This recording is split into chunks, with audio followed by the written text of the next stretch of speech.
નમસ્કાર મિત્રો એસબીઆઈમાં પ્રોબેશનરી ઓફિસરની ભરતી આવી ગઈ છે. કુલ 500 જગ્યા ઉપર આ ભરતી આવી છે.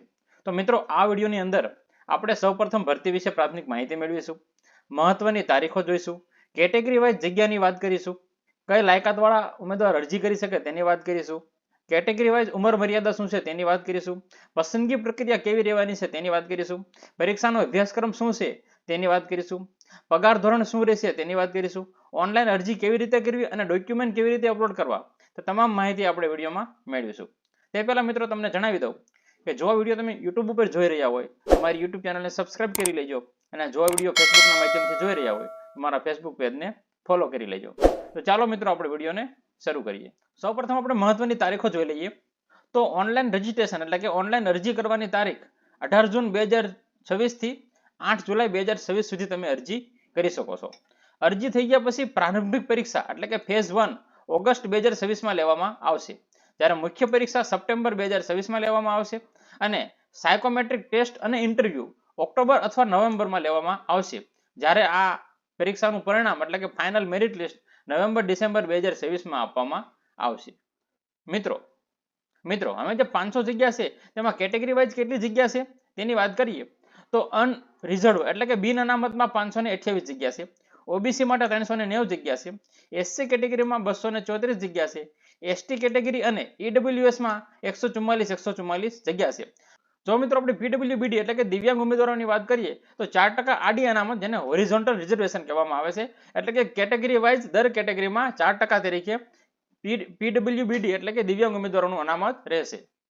મિત્રો હવે લાયકાત અને માપદંડ જોઈએ તો ઉંમરની વાત કરીએ તો 21 થી 30 વર્ષ સુધીના ઉમેદવાર જ આમાં અરજી કરી શકે છે, પરંતુ જે અમુક કેટેગરીમાં છૂટછાટ આપવામાં આવે છે તેની આપણે આગળ વાત કરીશું.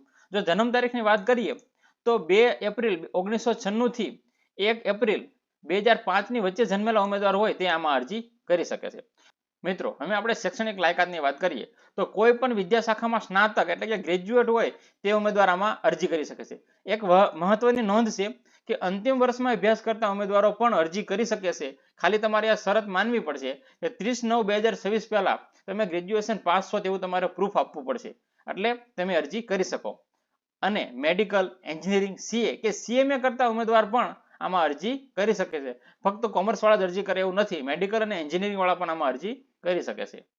મિત્રો હવે આપણે કેટેગરી વાઇઝ વયમર્યાદા અને મહત્તમ કેટલી તકો સુધી તમે આ એક્ઝામ આપી શકો તેની વાત કરીએ તો સૌપ્રથમ એસસી અને એસટી કેટેગરીની વાત કરીએ. એસસી અને એસટી કેટેગરીમાં 5 વર્ષની તમને છૂટછાટ મળશે અને એમાં એક્ઝામમાં કોઈ મર્યાદા નથી, એટલે કે તમે ગમે એટલી એક્ઝામ આપી શકો છો. જો આપણે ઓબીસી ઉમેદવારની વાત કરીએ તો તેમની પાસે નોન ક્રિમિનલ હોવું ફરજિયાત છે, તો તેમને 3 વર્ષની છૂટછાટ મળે અને તે મહત્તમ 9 તકો આપી શકે છે. હવે પીડબ્લ્યુબીડી એટલે જે દિવ્યાંગ ઉમેદવારો છે તે અનરિઝર્વ હોય કે ઈડબ્લ્યુએસ હોય તેમને 10 વર્ષની છૂટછાટ મળે છે અને તે પણ 9 તકો આપી શકે છે. હવે આપણે પીડબ્લ્યુબીડીમાં જે એસસી એસટી અને ઓબીસી ઉમેદવાર હોય તેની વાત કરીએ તો તેમને 13 થી 15 વર્ષ સુધીની છૂટછાટ મળે છે. તેમાં તકોની વાત કરીએ તો જે એસસી અને એસટી ઉમેદવાર હોય તેમને કોઈ મર્યાદા નથી, પરંતુ જો ઓબીસી ઉમેદવાર હોય તો તેને મહત્તમ 9 તક જ આપવા મળશે. અને સામાન્ય ઉમેદવારમાં અનરિઝર્વ અને ઈડબ્લ્યુએસ ની વાત કરીએ તો તેમને ઉંમરમાં કોઈ છૂટછાટ નથી અને તે ફક્ત 6 તકો જ એટલે કે 6 વખત જ મેન્સમાં બેસી શકે છે. મિત્રો જે આ તક છે કે કેટલી તક એ કઈ રીતે ગણવાની, તો ફક્ત મુખ્ય પરીક્ષામાં જે બેઠા હોય એને તક તરીકે ગણવામાં આવશે. તમે જે પ્રિલિમ પરીક્ષા આવે ફેઝ 1 એ ગમે એટલી વાર આપી શકો, પરંતુ જે મેન્સ પરીક્ષા છે એમાં આ તકો તરીકે એટલે કે ચાન્સ તરીકે ગણવામાં આવશે. મિત્રો હવે આપણે પસંદગી પ્રક્રિયાની વાત કરીએ, જેના 3 તબક્કા છે. સૌ પ્રથમ તમારી પ્રારંભિક પરીક્ષા એટલે કે પ્રિલિમિનરી એક્ઝામ લેવામાં આવશે, જે 100 ગુણની હશે. તેના સિલેબસની આપણે આગળ વાત કરીશું. પછી જો તમે એ ખાલી ક્વોલિફાઈંગ ટેસ્ટ હશે, એમાં તમે ક્વોલિફાય કરો છો તો મુખ્ય પરીક્ષા આપવામાં આવશે, જે મુખ્ય પરીક્ષા 200 ગુણની પ્લસ 300 ગુણનું ડિસ્ક્રિપ્ટિવ એટલે કે 230 ગુણની હશે. અને તમે એમાં પણ સક્સેસ થાવશો તો ફેઝ 3 આવશે, જેમાં સાયકોમેટ્રિક ટેસ્ટ અને ઇન્ટરવ્યુ લેવામાં આવશે, જે 50 ગુણનો રહેશે. મિત્રો જે આ પરીક્ષાનું અંતિમ મેરિટ છે એ ફેઝ 2 એટલે કે મુખ્ય પરીક્ષા અને ફેઝ 3 એટલે કે જે ઇન્ટરવ્યુ, આ બેના 100 માંથી નોર્મલાઇઝ કરીને તેના આધારે બનાવવામાં આવશે. મિત્રો હવે આપણે જે પ્રારંભિક પરીક્ષા એટલે કે પ્રિલિમિનરી એક્ઝામ છે તેના સિલેબસની વાત કરીએ તો અંગ્રેજી ભાષા હશે, તેના 40 પ્રશ્નો હશે અને તે તમારે 20 મિનિટમાં સોલ્વ કરવાના રહેશે. જે ક્વોન્ટિટેટિવ એપ્ટિટ્યુડ હશે તેના 30 પ્રશ્નો હશે, તે 20 મિનિટમાં સોલ્વ કરવાના રહેશે. અને રીઝનિંગ એબિલિટી હશે તે 30 પ્રશ્નો હશે, તે પણ તમારે 20 મિનિટમાં સોલ્વ કરવાના રહેશે. કુલ 100 પ્રશ્નો હશે અને 100 ગુણ હશે, જે તમારે 1 કલાકમાં તેના આન્સર આપવાના રહેશે. જો તમારો એક પ્રશ્ન ખોટો પડે છે તો 0.25 નેગેટિવ માર્કિંગ લાગુ પડશે. મિત્રો હવે આપણે જે મુખ્ય પરીક્ષાનો અભ્યાસક્રમ છે તેની વાત કરીએ તો આમાં ઓબ્જેક્ટિવ ટેસ્ટ હશે તે 200 ગુણનો હશે અને તેમાં 3 કલાકનો ટાઈમ હશે. એની અંદર રિઝનિંગ અને કોમ્પ્યુટર એપ્ટિટ્યુડ હશે જેના 40 પ્રશ્નો હશે અને તેના 60 ગુણ હશે. ડેટા એનાલિસિસ અને ઇન્ટરપ્રિટેશન હશે તેના 30 પ્રશ્નો હશે અને એના 60 ગુણ હશે. જનરલ અવેરનેસ એટલે કે જનરલ નોલેજ અને બેન્કિંગ નોલેજ હશે તેના 60 પ્રશ્નો હશે અને 60 ગુણ હશે. અને જે અંગ્રેજી ભાષા છે તેના 40 પ્રશ્નો હશે અને તેના 20 ગુણ હશે.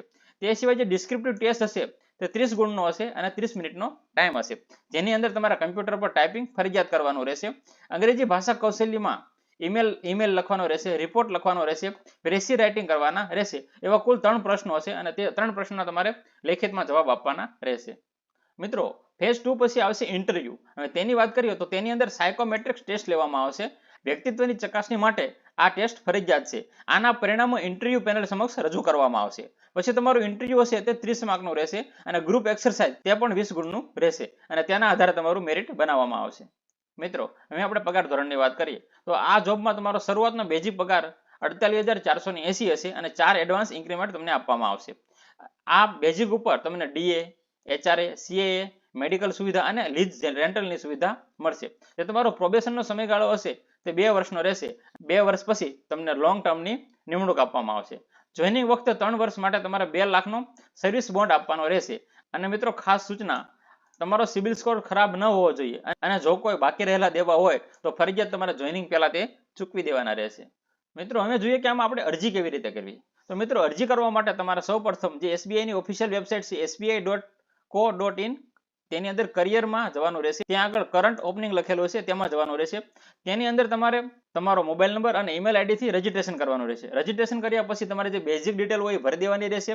પછી તમારો ફોટોગ્રાફ, સહી, અંગૂઠાનું નિશાન, હસ્તલિખિત ડિક્લેરેશન અપલોડ કરવાનું રહેશે અને ઓનલાઈન પેમેન્ટ કરવાનું રહેશે.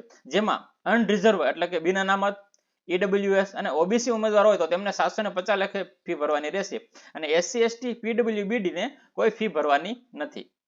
મિત્રો હવે સૌથી અગત્યનું અને ખાસ ઇમ્પોર્ટન્ટ, કેમ કે બીજી બધી ભરતીમાં આવું હોતું નથી, આ એક અલગ છે. મિત્રો આ છે દસ્તાવેજો અપલોડ કઈ રીતે કરવા.